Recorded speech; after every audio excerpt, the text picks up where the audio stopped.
காலையிலே கொஞ்சம் துணி துவைக்கிற வேலை எல்லாமே ஸ்டார்ட் பண்ணிட்டேன். துணியெல்லாம் துவைச்சி முடிச்சுட்டு தான் நெக்ஸ்ட் வேலையை ஸ்டார்ட் பண்ணேன். க்ராசரிலாம் கொஞ்சம் வாங்கிட்டு வந்தது எடுத்து வச்சுட்டு இருந்தேன்.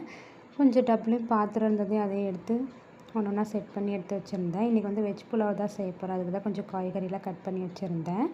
டைம் இல்லாதனால கொஞ்சம் சீக்கிரமாகவே செய்ய ஸ்டார்ட் பண்ணிட்டேன். காய்கறி எல்லாமே கட் பண்ணிவிட்டு இந்த அளவுக்கு நல்லா வதங்கியிருந்தால் போதும், வெங்காயம் தக்காளி. இப்போ கேரட் பீன்ஸ் எல்லாமே சேர்த்துக்கலாம். கொஞ்சம் சிக்கன் குழம்புக்கு தேங்காயெலாம் கொஞ்சம் எடுத்து இது பண்ணி வச்சுட்டு இருந்தேன். ஏன்னா அது வரவே இல்லை சரியாக. எப்படியோ எடுத்து வச்சுட்டேன். தேங்காய் பால் ஊற்றி தான் இன்றைக்கி நான் செய்ய போகிறேன் அப்படின்றதுனால அதுக்குமே சேர்த்து நான் மிக்சியில் அரைச்சி எடுத்துக்கிட்டேன் தனியாக. தேங்காய் பாலில் செஞ்சோம் அப்படின்னா டேஸ்ட் வைஸ் சூப்பராகவே வரும். நீங்கள் ட்ரை பண்ணி பாருங்கள். ஃபைனலாக கொஞ்சம் நல்லா கொதிச்சு வந்துட்டதுக்கப்புறமா தண்ணி கொஞ்சம் கொதிச்சு வந்துட்டதுக்கப்புறமா ஃபைனலாக அரிசி போட்டுட்டு க்ளோஸ் பண்ணி வைக்க வேண்டியது தான். நீங்கள் எவ்வளோக்கா அரிசி எடுக்கிறீங்களோ அந்த அளவுக்கு வந்து தேங்காய் பால் சேர்த்துக்கோங்க. இன்றைக்கி நான் 1.5 டம்ளர் அளவுக்கு 4 டம்ளர் தண்ணி வச்சு இது பண்ணியிருக்கேன்.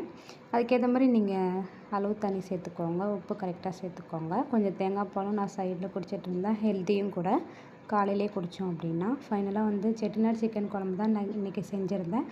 டேஸ்ட்டு சூப்பராகவே இருந்துச்சு. என் ஹஸ்பண்ட் சாப்பிட்டுட்டு சூப்பராக இருக்குது அப்படின்ட்டு தான் சொல்லியிருந்தாங்க. வெஜ் புலாவும் பக்கத்துலேயே ரெடி ஆகிடுச்சு. சூப்பராகவே நல்லா உதிரியாக இருந்துச்சு. இன்றைக்கி நான் சாப்பாடு அரிசியில் தான் செஞ்சுருந்தேன் அப்படின்றதுனால அதுவே ஓகே, நல்லா தான் வந்துருந்துச்சு. பாஸ்மதி ரைஸில் இன்றைக்கி நான் குக் பண்ணலை.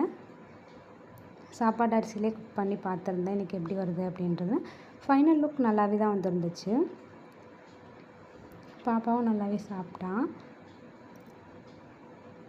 இன்றைக்கி வந்து கொஞ்சம் காடை 65யும் சிக்கன் 65யும் தான் அதுக்கு நான் ரெடி பண்ணலாம் அப்படின்ட்டு எல்லாமே மசாலா போட்டு இதுக்கு ஃபர்ஸ்ட்டு வந்து ஒரு 3 லெமன் சேர்த்து நல்லா அது மசாலா கூட நல்லா பரட்டி எடுத்துக்கிட்டேன். கொஞ்சம் நேரம் ஃப்ரிட்ஜில் வச்சுட்டேன் நல்லா மசாலான்னு தடவி.